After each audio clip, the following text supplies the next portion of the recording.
শ্রীমকথিত শ্রী শ্রী রামকৃষ্ণ কথামৃত।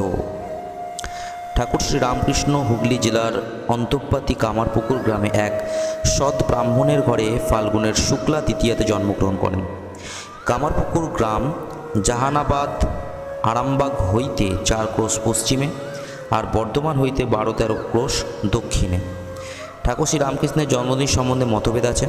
অম্বিকা আচার্যের কোষ্ঠী, এই কোষ্ঠী ঠাকুরের অসুখের সময় প্রস্তুত করা হয় 3রা কার্তিক 1286, ইংরেজি 1879। উহাতে জন্মদিন লেখা আছে 1756 শক 10ই ফাল্গুন বুধবার শুক্লা দ্বিতীয়া, পূর্ব ভাদ্রপদ নক্ষত্র। তাহার গণনা 1756 10-9-59-12। ক্ষেত্রনাথ ভট্টের 13 সালের গণনা 1754 10-9-12। এই মতে 1754 শক 10ই ফাল্গুন বুধবার শুক্লা দ্বিতীয়া পূর্ব ভাদ্রপদ সব মিলে 1239 সাল 20 ফেব্রুয়ারি 1833। লগ্নে রবি চন্দ্র বুধের যোগ, কুম্ভ রাশি, বৃহস্পতি শুক্রের যোগ হেতু সম্প্রদায়ের প্রভু হবেন। নারায়ণ জ্যোতির্ভূষণের নতুন কোষ্ঠী মঠে প্রস্তুত হয়।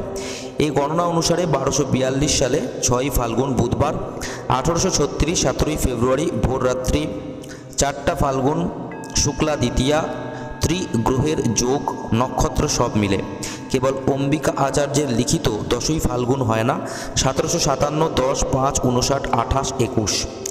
ঠাকুর মানব শরীরে 51 থেকে 52 বৎসর কাল ছিলেন। ঠাকুরের পিতা ক্ষুদিরাম চট্টোপাধ্যায় অতি নিষ্ঠাবান ও পরম ভক্ত ছিলেন। মা চন্দ্রমণি দেবী সরলতা ও দয়ার প্রতিমূর্তি ছিলেন। পূর্বে তাহাদের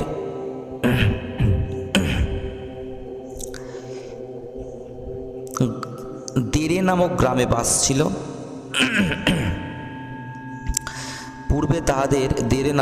বাস ছিল। কামারপুকুর হইতে 1.5 ক্রোশ দূরে। সেই গ্রামস্থ জমিদারের হইয়া মোকদ্দমায় ক্ষুদিরাম সাক্ষ্য দেয় নাই। পরে স্বজন লইয়া কামারপুকুরে আসিয়া বাস করেন। ঠাকুর শ্রী রামকৃষ্ণ ছেলেবেলার নাম গদাধর। পাঠশালে সামান্য লেখাপড়া শিখিবার পর বাড়িতে থাকিয়া রঘুবীরের বিগ্রহ সেবা করিতেন। নিজে ফুল তুলিয়া আনিয়া নিত্য পুজো করিতেন। পাঠশালে শুভঙ্করী ধাঁধা, নিজে গান গাইতে পারিতেন। অতিশয় সুকণ্ঠ, যাত্রা শুনিয়া প্রায় অধিকাংশ গান গাইয়া দিতে পারিতেন। বাল্যকাল অবধি সদানন্দা, পড়ায় অবাল বৃদ্ধনিতা সকলেই তাহাকে ভালোবাসিতেন। বাড়ির পাশে লাহাদের বাড়ি, সেখানে অতিথিশালা, সর্বদা সাধুদের যাতায়াত ছিলেন। গদাধর সেখানে সাধুদের সঙ্গ তাহাদের সেবা করিতেন। কতকেরা যখন পুরাণ পাঠ করিতেন তখন নিবিষ্ট মনে সমস্ত শুনিতেন। এইরূপে রামায়ণ, মহাভারত, শ্রীমদ্ ভাগবত কথা সমস্ত হৃদয়ঙ্গম করিলেন। একদিন মাঠ দিয়া বাড়ির নিকটবর্তী গ্রামে আনুরে যাইতেছিলেন। তখন 11 বৎসর বয়স। ঠাকুর নিজ মুখে বলিয়াছেন, হঠাৎ তিনি অদ্ভুত জ্যোতি দর্শন করিয়া বাহ্যশূন্য হয়েন। লোকেরা বলিল ঠাকুরের ভাব সমাধি হইয়াছিল।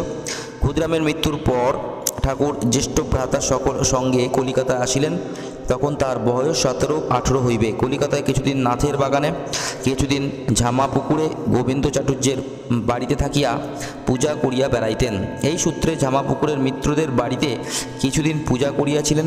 রানী রাসমণি কলিকাতা হইতে 2.5 ক্রোশ দূরে দক্ষিণেশ্বরে কালীবাড়ি স্থাপন করিলেন।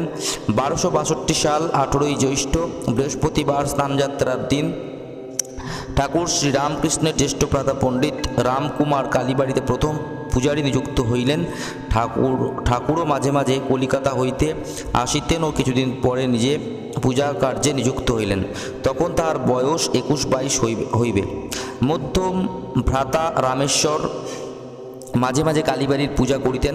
তার 2 পুত্র, শ্রীযুক্ত রামলাল ও শ্রীযুক্ত শিবরাম, ও এক কন্যা শ্রীমতী লক্ষ্মীদেবী। কয়েকদিন পূজা করিতে করিতে শ্রীরামকৃষ্ণের মনের অবস্থা আর এক রকম হইল। সর্বদাই বিমনা ও ঠাকুর প্রতিমার কাছে বসিয়া থাকিতেন।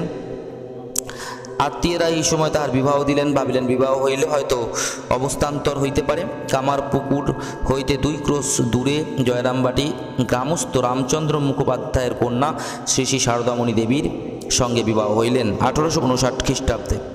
ঠাকুরের বয়স 22-23, শ্রী মার 6 বৎসর। বিবাহের পর দক্ষিণেশ্বর কালী মন্দিরের ঠাকুর শ্রীরামকৃষ্ণ ফিরিয়া আসিবার কিছুদিন পরে তার একেবারে অবস্থান্তর হইল। কালী বিগ্রহ পূজা করিতে করিতে কি অদ্ভুত ঈশ্বরীয় রূপ দর্শন করিতে লাগিলেন। আরতি করেন, আরতি আর শেষ হয় না, পূজা করিতে বসেন, পূজা শেষ হয় না, হয়তো আপনার মাথায় ফুল দিতে থাকেন, পূজা আর করিতে পারিলেন না। উন্মাদের ন্যায় বিচরণ করিতে লাগিলেন। রানী রাসমণির জামাতা মথুর তাহাকে মহাপুরুষ বোধে সেবা করিতে লাগিলেন ও অন্য ব্রাহ্মণ দ্বারা মা কালীর পূজা বন্দোবস্ত করিয়া দিলেন। ঠাকুরের ভাগিনেও শ্রীযুক্ত হৃদয় মুখোপাধ্যায়ের ওপর মথুর বাবুর এই পূজা ও ঠাকুর শ্রীরামকৃষ্ণের সেবার ভার দিলেন। ঠাকুর আর পূজাও করিলেন না, সংসারও করিলেন না। বিবাহ নামমাত্র হইল। নিশিদিন মা কখন জড়বৎ কাষ্ঠ পুত্তলিকার ন্যায়, কখনো উন্মাদবৎ বিচরণ করেন, কখনো বালকের ন্যায়, কখনো কামিনী কাঞ্চনাসক্ত বিষয়ীদের দেখিয়া লুকাইতেন। ঈশ্বরীয় লোক, ঈশ্বরীয় কথা, বই আর কিছুই ভালোবাসলেন না, সর্বদাই মা। কালীবাড়িতে সদাব্রত ছিল। সাধু সন্ন্যাসীরা সর্বদা আসিতেন। তোতাপুরী 11 মাস থাকিয়া ঠাকুরকে বেদান্ত শুনাইলেন। একটু শুনাইতেই তোতা দেখিলেন ঠাকুরের নির্বিকল্প সমাধি হইয়া থাকেন, সম্ভবত 1866 খ্রিস্টাব্দ। ব্রাহ্মণী পূর্বেই 1859 আসিয়াছেন। তিনি তন্ত্রোক্ত অনেক সাধন করাইলেন ও ঠাকুরকে শ্রী গৌরাঙ্গ জ্ঞানে শ্রী চরিতামৃতাদি বৈষ্ণব গ্রন্থ শুনাইলেন। তোতার কাছে ঠাকুর বেদান্ত শ্রবণ করিতেছেন দেখিয়া ব্রাহ্মণী তাহাকে সাবধান করিয়া দিলেন ও বলিলেন, বাবা, বেদান্ত শুনো না, ওতে ভাব ভক্তি সব কমে যায়। বৈষ্ণব পণ্ডিত বৈষ্ণবচরণ সর্বদা আসিতেন। তিনি ঠাকুরকে কলুটোলায় চৈতন্য সভায় লইয়া যান। ওই সভাতে ঠাকুর শ্রীরামকৃষ্ণ ভাবাবিষ্ট হইয়া শ্রী চৈতন্যদেবের আসনে গিয়া উপবিষ্ট হইয়াছিলেন। বৈষ্ণবচরণ চৈতন্য সভা সভাপতি ছিলেন। বৈষ্ণবচরণ মধুরকে বলিয়াছেন, এই উন্মাদ সামান্য নহে, প্রেমোন্মাদ, ইনি ঈশ্বরের জন্য পাগল। ব্রাহ্মণী ও বৈষ্ণবচরণ দেখলেন ঠাকুরের মহাভাবের অবস্থা। শ্রী চৈতন্যদেবের ন্যায় কখনো অন্তর্দশা, কখনো অর্ধবাহ্য, কখনো বা বাহ্য দশা। ঠাকুর মা করিয়া কাঁদিতেন। মার কাছে উপদেশ লইতেন, বলিতেন, মা, তোর কথা কেবল শুনব, আমি শাস্ত্র জানি না, পণ্ডিত্যও জানি না, তুই বুঝাবি তবে বিশ্বাস করিব। ঠাকুর জানিতেন ও বলিতেন, যিনি পরব্রহ্ম অখণ্ড সচ্চিদানন্দ, তিনিই মা। ঠাকুরকে জগন্মাতা বলিয়াছিলেন, তুই আর আমি এক, তুই ভক্তি নিয়ে থাক জীবের মঙ্গলের জন্য, ভক্তেরা সকলে আসবে, তোর তখন কেবল বিষয়ীদের দেখতে হবে না। অনেক শুদ্ধ কামনাসক্ত ভক্ত আছে, তারা আসবে ঠাকুর বাড়িতে। আরতির সময় যখন কাসর ঘণ্টা বাজিত, তখন শ্রীরামকৃষ্ণ কুঠিতে গিয়ে উচ্চস্বরে ডাকিতেন, ওরে ভক্তরা, তোরা কে কোথায় আছিস, শীঘ্র আয়। মাতা চন্দ্রমণি দেবীকে ঠাকুর জগজ্জননী রূপান্তর জ্ঞান করিতেন ও সেইভাবে পূজা করিতেন। জ্যেষ্ঠ ভ্রাতা রামকুমারের স্বর্গলাভের পর মাতা পুত্র শোকে কাতর হইয়াছিলেন। তিনি 3-4 বৎসরের মধ্যে তাহাকে কালীবাড়িতে আনাইয়া নিজের কাছে রাখিয়া দিয়াছিলেন ও প্রত্যহ দর্শন, পদধূলি গ্রহণ ও মা কেমন আছো জিজ্ঞাসা করিতেন। ঠাকুর 2 বারে তীর্থে গমন করেন। প্রথমবার মাকে সঙ্গে লইয়া যান, সঙ্গে শ্রীযুক্ত রামচাটুর্য ও মথুরবাবুর কয়েকটি পুত্র।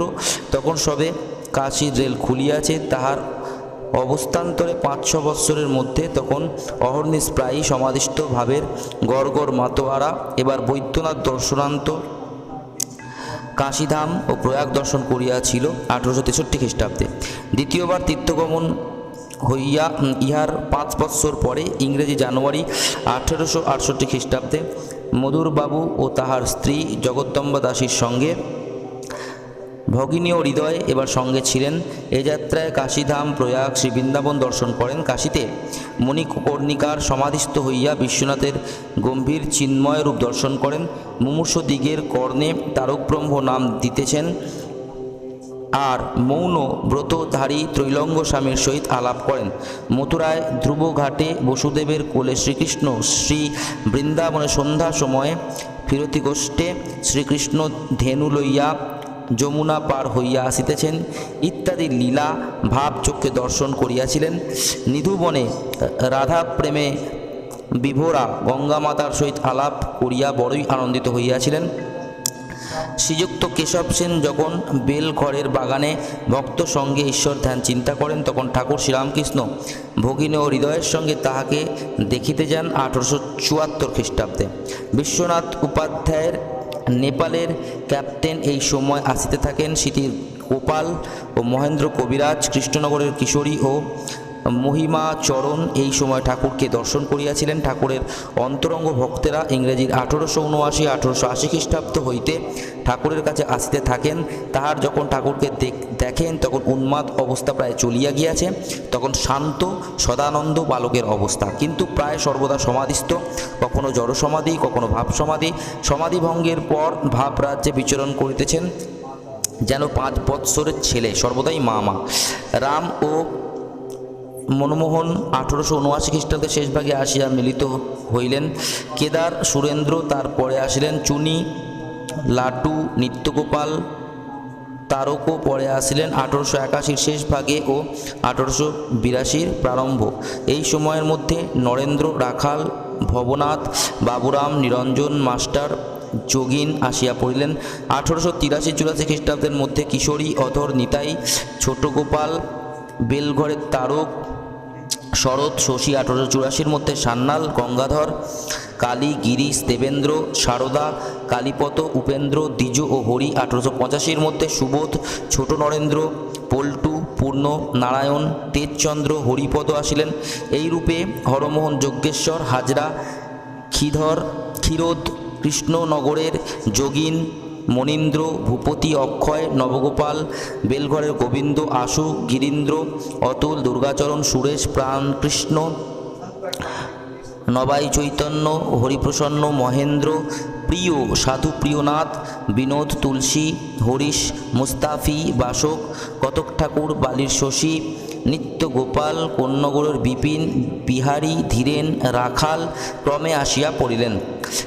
ঈশ্বর বিদ্যাসাগর, শশাধর পণ্ডিত, ডাক্তার রাজেন্দ্র, ডাক্তার সরকার, বঙ্কিম, আমেরিকার কুক সাহেব, ভক্ত উইলিয়ামস, মিসির সাহেব, মাইকেল মধুসূদন, কৃষ্ণদাস, পণ্ডিত দীনবন্ধু, পণ্ডিত শ্যামাপদ, রামনারায়ণ ডাক্তার, দুর্গাচরণ ডাক্তার, রাধিকা গোস্বামী, শিশির, নবীন, নীলকণ্ঠ ইহারাও দর্শন করিয়াছিলেন। ঠাকুরের সঙ্গে তৈলঙ্গ স্বামীর কাশীধামে ও গঙ্গা মাতার শ্রী বৃন্দাবনে সাক্ষাৎ হয়। গঙ্গা মাতা ঠাকুরকে শ্রীমতী রাধাজ্ঞানে বৃন্দাবন হইতে ছাড়িতে চাই নাই। অন্তরঙ্গ ভক্তেরা আসিবার আগে কৃষ্ণকিশোর, মথুর, শম্ভু মল্লিক, নারায়ণ শাস্ত্রী, এদেশের গৌরী পণ্ডিত চন্দ্র, অচলানন্দ সর্বদা ঠাকুরের দর্শন করিতেন। বর্ধমানের রাজার সভা পণ্ডিত পদ্মলোচন, আর্য সমাজের দয়ানন্দ দর্শন করিয়াছিলেন। ঠাকুরের জন্মভূমি কামারপুকুর ও শিয়রি, শ্যামবাজার ইত্যাদি স্থানের অনেক ভক্তরা তাহাকে দেখিয়াছেন। ব্রহ্ম সমাজের অনেকে ঠাকুরের কাছে সর্বদা যাইতেন। কেশব, বিজয়, কালী, প্রতাপ, শিবনাথ, অমৃত, তৈলক্য, কৃষ্ণবিহারী, মণিলাল, উমেশ, হীরানন্দ, ভবানী, নন্দলাল ও অন্যান্য অনেক ব্রহ্মভক্ত সর্বদা যাইতেন।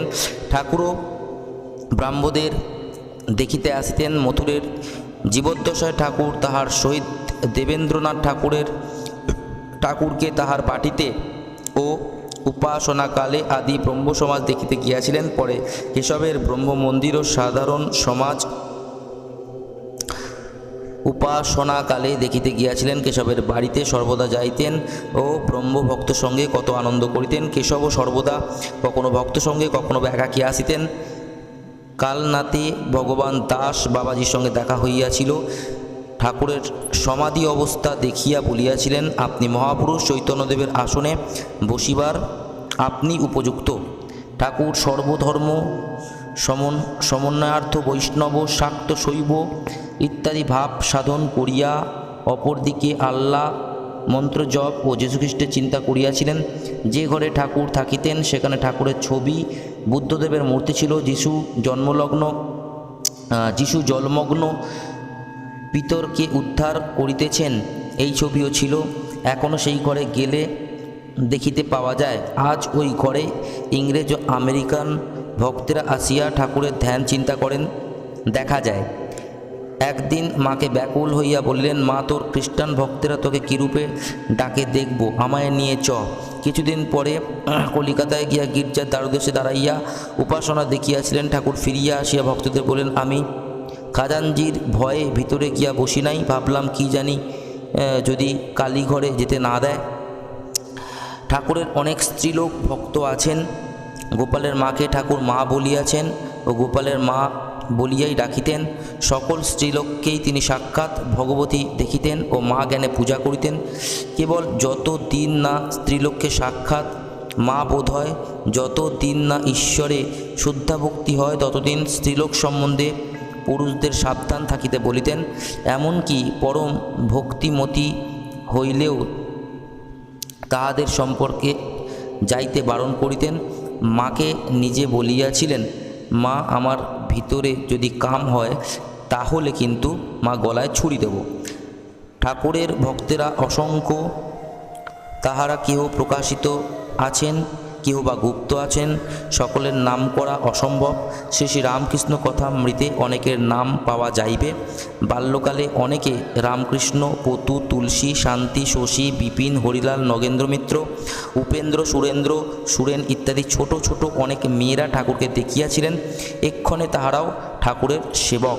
লীলা সংবরণের পর তাহার কত ভক্ত হইয়াছেন ও হইতেছেন। মাদ্রাস, লাক্ষাদ্বীপ, উত্তর পশ্চিম রাজপুতানা, হুমায়ুন, নেপাল, বোম্বাই, পাঞ্জাব, জাপান, আবার আমেরিকা, ইংল্যান্ড সর্বস্থানে ভক্ত পরিবার ছড়াইয়া পড়িতেছে ও উত্তর বাড়িতেছে। নমস্কার, আজকের মতন এখানেই শেষ করলাম।